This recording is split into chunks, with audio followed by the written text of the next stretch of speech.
Hi student, आज हम बात करेंगे ट्रिग्नोमेट्रिक फॉर्मूले के बारे में। तो मेरे पास ये डायग्राम था जो मैंने आपको पहले भी बताया था कि ऑल स्टूडेंट टेक कॉफ़ी। इस डायग्राम को मैं पहले भी बता चुका हूँ।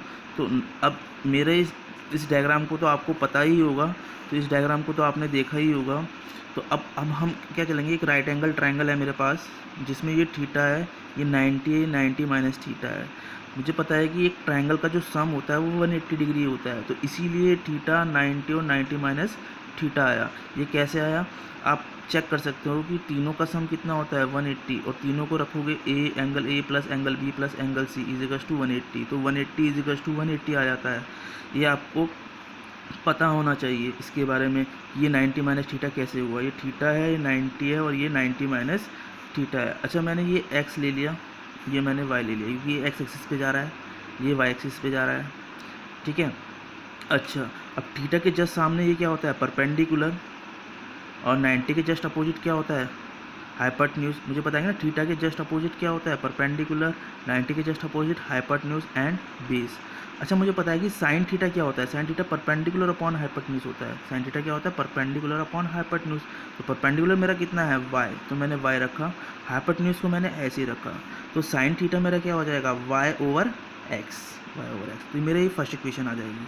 ऐसे ही राइट एंगल ट्रायंगल है, यही वाला राइट एंगल ट्रायंगल है, बस मैंने यहाँ पर बना दिया इसको क्योंकि मैं अब एंगल कौन सा ले रहा हूँ, 90 माइनस थीटा ले रहा हूँ। तो कॉस के साथ मैं क्या ले रहा हूँ, 90 माइनस थीटा। तो अब ये 90 माइनस थीटा है, इसके जस्ट अपोजिट क्या होता है, परपेंडिकुलर होता है, परपेंडिकुलर। तो एक्स मेरा परपेंडिकुलर हो जाएगा, और 90 के जस्ट अपोजिट क्या है, हाइपोटेन्यूज एंड बेस, ठीक है। अब मुझे पता है कि मैंने इसके अकॉर्डिंग लिया है, इसके अकॉर्डिंग मेरा परपेंडिकुलर आ रहा है ये वाला, जबकि यहाँ पर थीटा के अकॉर्डिंग मेरा ये परपेंडिकुलर। मैंने यहाँ पर थीटा लिया और यहाँ पर 90 माइनस थीटा लिया। ये बात ध्यान रखनी है कि मैंने यहाँ पर 90 माइनस थीटा लिया, ये वाला एंगल लिया और यहाँ पर थीटा लिया, तो इसके जो परपेंडिकुलर है वो अलग आएगा और इसका जो परपेंडिकुलर है वो अलग आएगा। ये बात ध्यान रखनी है आपको। अच्छा, तो मुझे पता है कि कॉस थीटा क्या होता है, बेस अपॉन हाइपोटेन्यूज। तो बेस कितना है मेरे पास, y और हाइपोटेन्यूज h। तो cos 90 minus theta y over h equals to second. अब मुझे पता है कि y अपॉन h इसमें भी है, y अपॉन h इसमें भी है, ये दोनों क्या हैं, सेम है, तो ये दोनों भी क्या होंगे, सेम। तो इसीलिए मैंने क्या कहा कि on comparing equation first and second, on comparing equation first and second, इन दोनों को मैंने क्या किया, कंपेयर किया। तो कंपेयर करने के बाद साइन थीटा क्या हो जाएगा, cos 90 माइनस थीटा। जो आपने 10th क्लास में फॉर्मूला भी पढ़ा होगा कि साइन थीटा क्या होता है, cos 90 माइनस थीटा। ऐसे cos 90 माइनस थीटा क्या हो जाएगा, sine theta. tan 90 minus theta क्या हो जाएगा, cot theta. cot 90 minus theta क्या हो जाएगा, tan थीटा। तो sec 90 minus theta is equals to cosec theta, cosec 90 minus theta is equals to sec theta. आपको पता चला गया कि मैंने ये प्रूव कर दिया, कि sin 90 minus theta is equals to cos 90 minus theta कैसे हुआ। तो ये मेरा एक लॉजिक था, इसलिए मैंने ये आपको इसके बारे में बताया। अच्छा, अब मैंने ये भी बताना है कि 90 का ही मल्टीपल चेंज क्यों हुआ, 90 का मल्टीपल ही चेंज क्यों हुआ, ये बात आपको याद रखनी है। कैसे, क्योंकि मुझे पता है कि 90 इंटू 1 कर सकता हूँ, तो 1 मेरा क्या था, ऑड मल्टीपल। इससे पहले मेरा डायग्राम देखना, odd multiple of 90, odd multiple of 90 he change करता है, साइन को कॉस में चेंज कर देगा, कॉस को साइन में चेंज कर देगा, क्योंकि 90 इंटू 1, क्योंकि या तो इसको इस तरीके से ले सकते हो आप या फिर इसको इस तरीके से ले सकते हो। तो कॉस ऑड मल्टीपल है, ये सारे मेरे क्या हैं, ऑड मल्टीपल, इसीलिए कॉट 10 में चेंज हो रहा है, सेक कॉसेक में चेंज हो रहा है, कॉसेक सेक में चेंज हो रहा है, कॉस साइन में चेंज हो रहा है, साइन कॉस में चेंज हो रहा है, वो इसके अकॉर्डिंग हो रहा है। यानी या तो ये इस तरीके से याद रख लो या फिर इस तरीके से याद रख लो, वो आपकी मर्जी है। ओके, देन अब हम चलते हैं 90 plus theta, 90 plus theta, sine 90 plus theta is equals to cos theta, क्योंकि हम सेकंड क्वाड्रेंट में चले गए। 90 प्लस सेकंड क्वाड्रेंट में चले गए, तो sine 90 plus theta is equals to cos theta. अब मुझे पता है कि साइन क्या होता है यहाँ पर, पॉजिटिव। तो क्वेश्चन में मैंने देखना है कि साइन मेरा कैसा है, पॉजिटिव रहेगा। तो पॉजिटिव रहेगा तो कॉस थीटा को क्या कर देगा, वो पॉजिटिव कर देगा। अब cos 90 plus theta, cos 90 plus theta, इसमें कॉस नहीं है ना, कॉस क्या शो कर रहा है, नेगेटिव साइन थीटा, क्योंकि मुझे पता है कि 90 मेरा ऑड मल्टीपल है, 90 मेरा क्या है, ऑड मल्टीपल, और तो वो चेंज तो जरूर करेगा।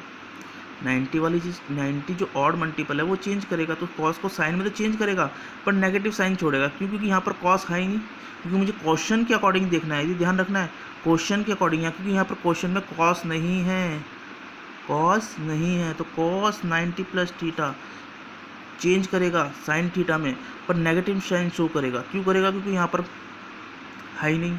तो टेन भी मेरा इसमें है नहीं है ना, तो ये भी नेगेटिव कॉट थीटा ये चेंज करेगा, टेन कॉट में चेंज हो जाएगा, ऐसे कॉट टेन में चेंज हो जाएगा, सेक कॉसेक में चेंज हो जाएगा, कॉसेक सेक में चेंज।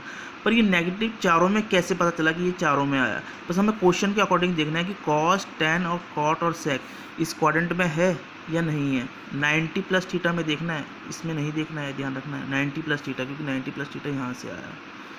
तो ये रेस्ट आर नेगेटिव, ये चारों हो गए थे। बात समझ में आई? क्योंकि साइन और कॉसेक, साइन और कॉसेक मेरा क्वेश्चंस हैं, साइन और कॉसेक मेरे क्या हैं? क्वेश्चंस है। जो मैं आंसर दे रहा हूँ वो मेरे पॉजिटिव में आएंगे ये दोनों। बात समझ में आ रही है? जैसे ये है, थर्ड क्वाड्रेंट में जाएंगे, sine 180 minus theta equals to sine theta. क्यों? क्योंकि नो चेंज, क्योंकि इवन मल्टीपल ऑफ 90 है, even multiple of 90, 180 minus theta, ये एक्स एक्सिस पे जा रही है। तो एक्स एक्सिस वाली लाइन मेरी कौन सी थी? एक्स एक्सिस वाली लाइन मेरी कौन सी थी? जिसमें हमारा नो चेंज हो रहा था, तो यानी कि 180 माइनस थीटा चेंज नहीं करेगा, तो साइन थीटा को साइन थीटा में ही रहने देगा, ऐसे कॉस थीटा को कॉस थीटा में रहने देगा, टेन थीटा को टेन थीटा में रहने देगा, कॉट थीटा को कॉट थीटा में रहने देगा, सेक थीटा को सेक थीटा में रहने देगा, कॉसेक थीटा को कॉसेक थीटा में ही रहने देगा। पर साइन थीटा और कॉसेक थीटा मेरा किस में है? साइन थीटा और कॉसेक थीटा मेरा किस में है? सेकंड क्वाड्रेंट में। ये मेरा सेकंड क्वाड्रेंट है, तो यहाँ पर साइन और कॉसेक क्या रहते हैं? पॉजिटिव। पर ये चारों क्या हो जाएंगे? नेगेटिव, क्योंकि नेगेटिव साइन लग जाएगा इनमें, क्योंकि रेस्ट आर नेगेटिव, तो इन चारों में नेगेटिव आएगा। बात समझ में आ रही है? ऐसे में थर्ड क्वाड्रेंट में जाऊँगा, थर्ड क्वाड्रेंट में मेरा टेन, यहाँ पर टेन और कॉट रहता है, तो sine 180 plus theta minus sine theta, cos 180 plus theta minus cos theta, tan 180 plus theta positive tan theta, क्योंकि टेन थर्ड क्वाड्रेंट में आ रहा है, और 180 हमारा क्या करेगा? चेंज ही नहीं करेगा, जैसा है वैसा ही रहेगा, यानी कि टेन का टेन में ही रहेगा, कॉट का कॉट में ही रहेगा, सेक का सेक में ही रहेगा, कॉसेक का कॉसेक में ही रहेगा। पर नेगेटिव साइन इन दोनों को छोड़ के बाकी सब में नेगेटिव आएगा, चाहे वो कॉस थीटा हो, चाहे वो सेक थीटा हो, चाहे वो कॉसेक थीटा हो, चाहे वो साइन थीटा हो, पर टेन और कॉट में दोनों में क्या आएंगे? पॉजिटिव। ये बात ध्यान रखनी है आपको, ठीक है। नेक्स्ट चलते हैं, 270 माइनस थीटा, 270 माइनस थीटा यानी कि थर्ड क्वाड्रेंट में ही है, थर्ड क्वाड्रेंट में ही है, और इसमें टेन क्या रहते हैं? दोनों क्या रहते हैं? पॉजिटिव। अब क्वेश्चन में चलते हैं, टेन 270 माइनस थीटा, तो कॉट में चेंज कर देगा पर पॉजिटिव साइन देगा, कॉट 270 माइनस थीटा पॉजिटिव देगा क्योंकि चेंज करेगा, 270 क्या करता है? चेंज करता है, तो कॉट को 10 में चेंज कर देगा, तो sine 270 minus theta minus cos theta, 270 minus theta minus sine theta, sec 270 minus theta minus cosec theta, cosec 270 minus theta equals to minus sec theta. ये आपको थर्ड क्वाड्रेंट में हमें दोनों पॉजिटिव है, ये दोनों क्या हैं? थर्ड क्वाड्रेंट में पॉजिटिव, बाकी सारे क्या हैं? नेगेटिव। पर ये याद रखना है कि 270 चेंज करता है, 270 क्या करता है? चेंज, क्योंकि ऑड मल्टीपल ऑफ 90 है, ये भी चेंज करता है। 270 प्लस थीटा ये हमारा कौन से क्वाड्रेंट में चला गया? फोर्थ क्वाड्रेंट में। तो साइन का किस में हो जाएगा? कॉस में, कॉस का साइन में, टेन का कॉट में, कॉट का टेन में, सेक का कॉसेक में, कॉसेक का सेक में।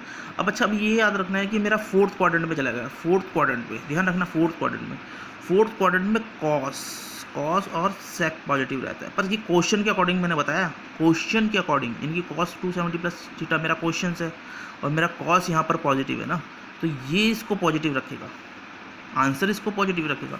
ऐसे ही सेक है, सेक 270 प्लस थीटा, ये इसको पॉजिटिव रखेगा, ये इसको पॉजिटिव रखेगा, ये ध्यान रखना है आपको। इसीलिए मैंने ये लॉजिक बताया आपको थोड़ा सा, क्योंकि ये समझने वाला डायग्राम है। अगर आप डायग्राम को समझ गए तो ये आपको फॉर्मूले सारे याद हो जाएंगे। जस्ट अब चलते हैं, sine 360 minus theta equals to minus sine theta, cos 360 minus theta equals to cos theta, क्योंकि 360 क्या है? इवन मल्टीपल ऑफ 90 डिग्री है, 360 डिग्री क्या है? इवन मल्टीपल ऑफ 90 डिग्री, और इवन नंबर चेंज नहीं करता, साइन का साइन में ही रहना देता है, कॉस का कॉस में रहना देता है, टेन का टेन में रहने देता है, कॉट का कॉट में रहने देता है, सेक का सेक में रहने देता है, कॉसेक का कॉसेक में रहने देता है, ये बात आपको ध्यान रखनी है। पर ये नेगेटिव, चारों नेगेटिव आएंगे। क्यों नेगेटिव आएंगे? क्योंकि ये फोर्थ क्वाड्रेंट में कॉस और सेक ही क्या रहते हैं, पॉजिटिव रहते हैं। ये पॉजिटिव रहते हैं फोर्थ क्वाड्रेंट में, ये बात आपको ध्यान रखनी है, ठीक है। अच्छा, इससे पहले वाले वीडियो में मैंने ये वाला डायग्राम बताया था आपको, इस डायग्राम के बारे में भी बताया है, और इस डायग्राम के बारे में भी मैंने ये बताया है, ठीक है।